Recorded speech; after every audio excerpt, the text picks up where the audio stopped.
Well, hello, everybody. Welcome to another episode of Family Talks. Today, we have with us some of our most beloved members of our West Virginia Baptist Convention family, Keith and Debbie Myers. And so we're excited to have you guys with us and excited to hear just what's going on down in Puebla, Mexico.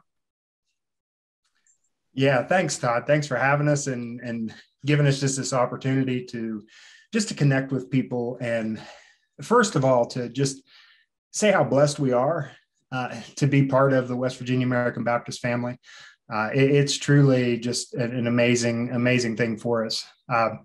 We've been doing this now for almost 10 years, and we have churches that have been with us for 12 of those years.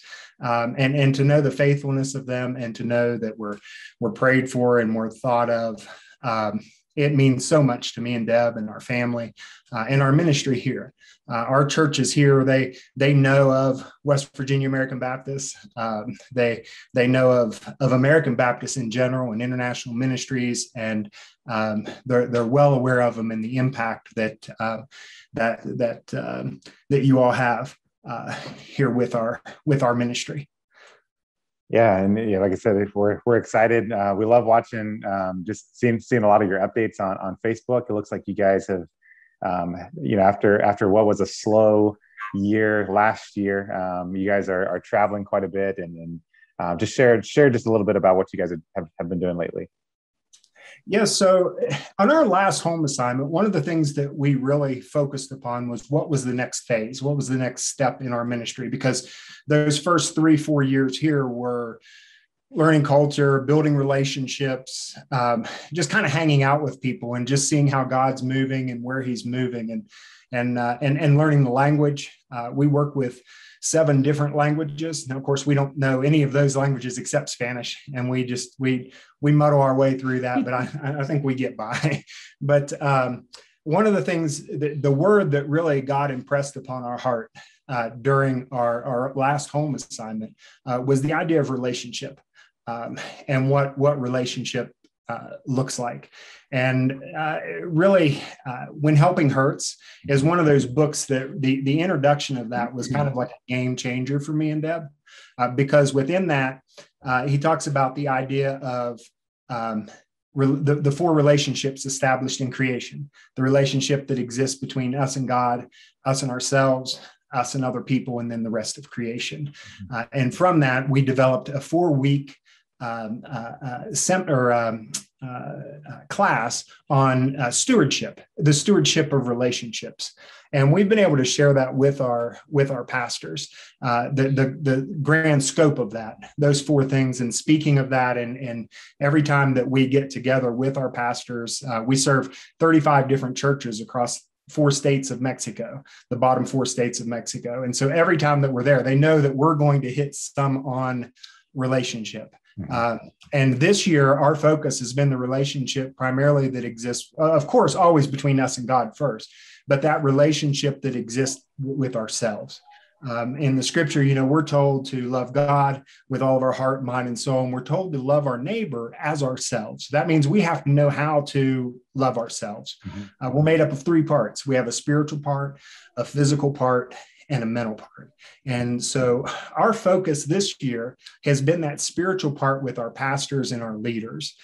Because of COVID, we haven't been able to really get back into the communities, but we've been able to meet with our leaders and do leader workshops. And with that, our primary focus has been personal Bible studies, how to build that relationship with yourself, to take care of yourself spiritually so that you can pour into your people. Because it's just like being a pastor or even a missionary. If we're not pouring into ourselves or pouring something into us, we've got nothing to give. And so that has been the number one focus with our pastors. And it's a foreign concept to them because they are such givers. They are so much pouring into their people physically and spiritually and emotionally. They're pouring into their people, but a lot of our pastors are wore out.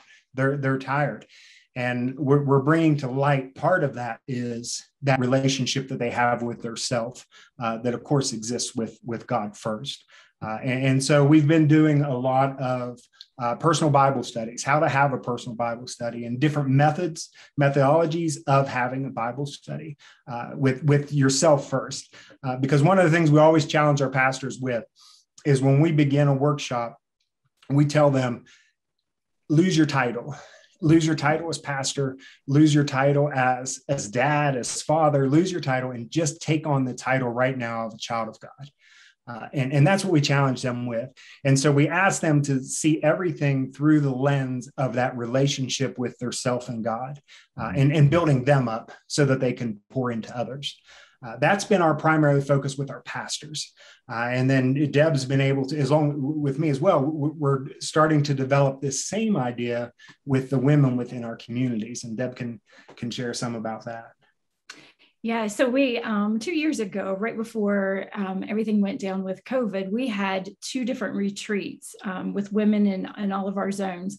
One in our house in Puebla, and then another one in Chiapas. And we had some really great feedback from that. The ladies loved that. It was the first time that they've been able to get together as a whole. And so we decided that it would be great if we could do it in our individual zones. And so we are heading this weekend to Sierra Norte in Puebla.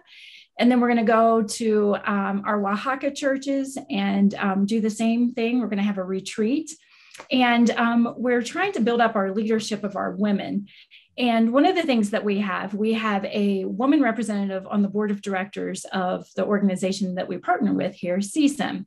And so she's the voice for all of the women of all of our churches. And so she was able to go to Chiapas with us about a month ago to visit churches there. And so then this weekend, like I said, we're going to Sierra Norte. And what it is, it's a small retreat. 2 representatives from women representatives from each church has been invited to come. And the theme that we're doing is living water. We're going to be studying the book of John. And so we have this whole curriculum for them, how to study their Bible, then they can individually, like Keith was saying, because that's important for them as well. And then they will get together once a week, every 2 weeks, and discuss what God has been talking to them about throughout the book of John. And so there's different themes throughout the book of John. And so we're going to pull out a little bit of those over the weekend. And we've got fun games and things like that, some crafts. And this is very unusual for them. This is the first time that several of them have left their communities and to be a part of something like this. And so we've rented a couple cabins in all different areas, and we'll be together for the whole weekend. And it's one of the things is that they don't leave their husbands or their children behind. And so this has been a little iffy for a lot of them, because they're a little anxious to come to this, but they have a call in their life, and they want to follow that. And so that's what we've been doing with our women's ministry. And then we're going to follow up that with teaching about Vacation Bible School. So we have a whole Vacation Bible School curriculum that Keith and I will be going out 4 Sundays or 4 weekends to our different zones before we come back for U.S. home assignments. Yeah, and like I said, following you guys on Facebook, I know you guys are really, really busy with a lot of these things. The other thing that I see you guys being busy with, and this probably ties into some of the physical and even emotional care, is running. I think I saw each of you just hit some new PRs in terms of distance lately. Share just a little bit about that, how that came about. It really comes back to that relationship thing. When we started talking about this idea of building everything around relationships, it came up. We looked at ourselves and we're like, how are we mentally? How are we physically? How are we emotionally? And so one of the things that we wanted to do is to find something that would build us up physically. And right at the time of COVID, our parks stayed open. And so we both got into some running. And me a little bit more than Deb at first. I'm going kicking and screaming, but 4 miles. Yeah, I got this. She is definitely. I'm cheering her on, and she's definitely improving a whole lot. And so this last year, I was able to, for the first time, run a half marathon. So that was exciting to be able to do that. And Deb and I both have goals this fall on October 2nd, when we have, I'm going to be running my first full marathon, and Deb's going to be running a half marathon. So she's in the process of training for a 10K right now, and I'm just in the process of just running, not really into training yet, but trying to put in a few miles a week in that. And yeah, because one of the things that got impressed upon us is if you're going to teach it, you better live it. Right. And so that's been, we've been trying to help them, help our folks understand that, caring for our bodies is a part of ministry and self-care. And so that's been fun. They ask us whenever we go out, how's your running, or, things like that. They're like, hey, you want to run up the mountain? Yeah, well, I know that there's been a lot of intentionality on your part with that, both ministry and I think also just encouraging others to join you in those efforts. And the other tagline that I see you guys put on a lot of pictures and a lot of your posts is this idea of living love. Explain what you mean by that. Once again, it's the relational thing. Yeah. In every aspect of our lives to Deb will say to me, I love you, or I'll say to her, I love you. And a lot of times we'll respond, it's good to be loved. And to know that you're loved. We know without a shadow of a doubt that we're loved by God, that he has an immeasurable love for us by giving us Christ and everything that he has done and continues to do for us. And then we also know that we have people that love us, and then we get the opportunity to pour into people as well. And so everything about ministry, personal lives, everything kind of revolves around this idea of living loved, knowing that I'm called to love others, even those that don't love me or love us or whatever that might be. That's our calling in life, is to love, and we show that love to God first by obeying his commands. And we don't always get it right, of course. But I think when you begin to speak those things and believe those things, and it becomes just part of your spiritual being, it's vital to your relationship with yourself and with other people and with your community around you. And part of living loved is saying, I'm so sorry, and then forgiving the other person. Yeah. That's powerful stuff. And you also mentioned coming up soon, home assignment. Share with us details about that. Yeah, we when some of our pre-field training, we went to Colorado to a missionary training institute, and one of the things they talked about was this yay duck yuck duck. And the yay duck is, yay, we get to go back to see people that we've missed, see people that churches, and reconnect with individuals and family and all of that. So you have this yay duck of excitement that in the beginning in May, we're going to be back in the States, and we're going to be reconnecting with people and reconnecting with churches that we haven't seen in a long time. But then there's this yuck duck moment as well, that we're leaving our calling here. We're leaving our brothers and our sisters. There's people that we've built these relationships with. We're leaving our animals. We have 2 dogs and a rabbit, and they're important to us, but we can't bring them back with us.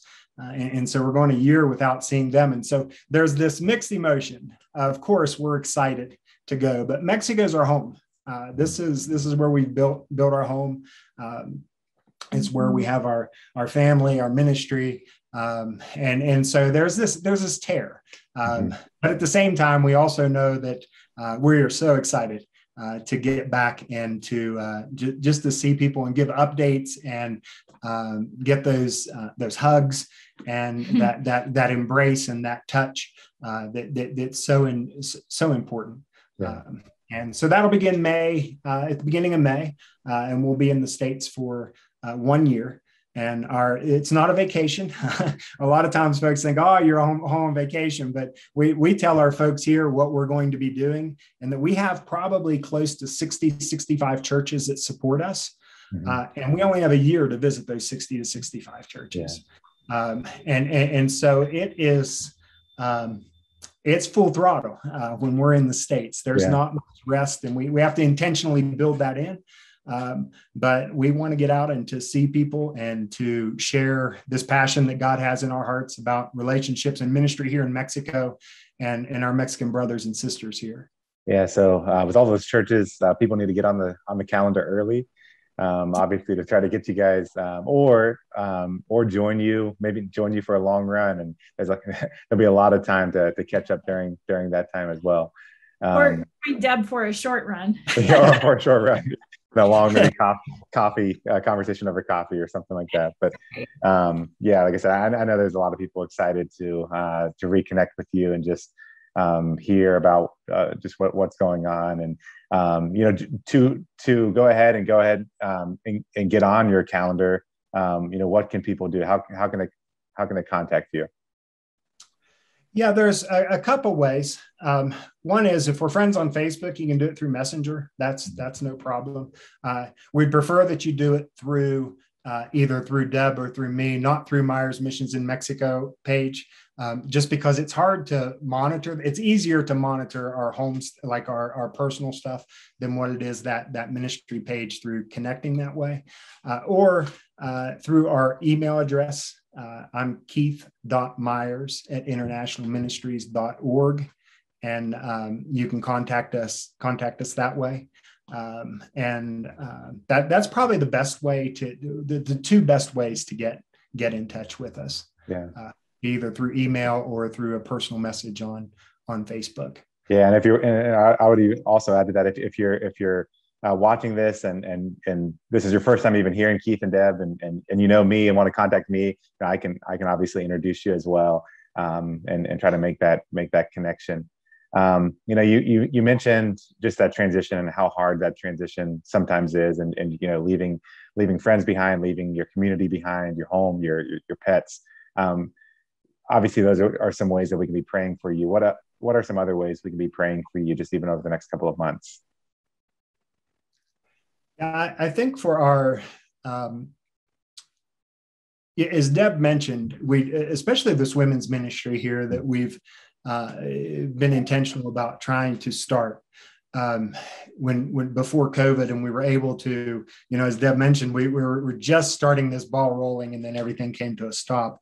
And now it feels like we're getting this ball rolling again, and we're headed on home assignment. And so there's a little bit of wind taken out of our sails with that. But over these next couple of 3 or 4 weeks, as we do these women's ministries, that the women a seed would be planted that would begin to develop these, that when we do come back after that year, that we can just hit the ground running with it. That's probably one of the things that's most on our heart, is this women's ministry here, and then the spiritual well-being of our leaders and our pastors here. That's just for them to take an importance to that and understand the significance of it. Yeah.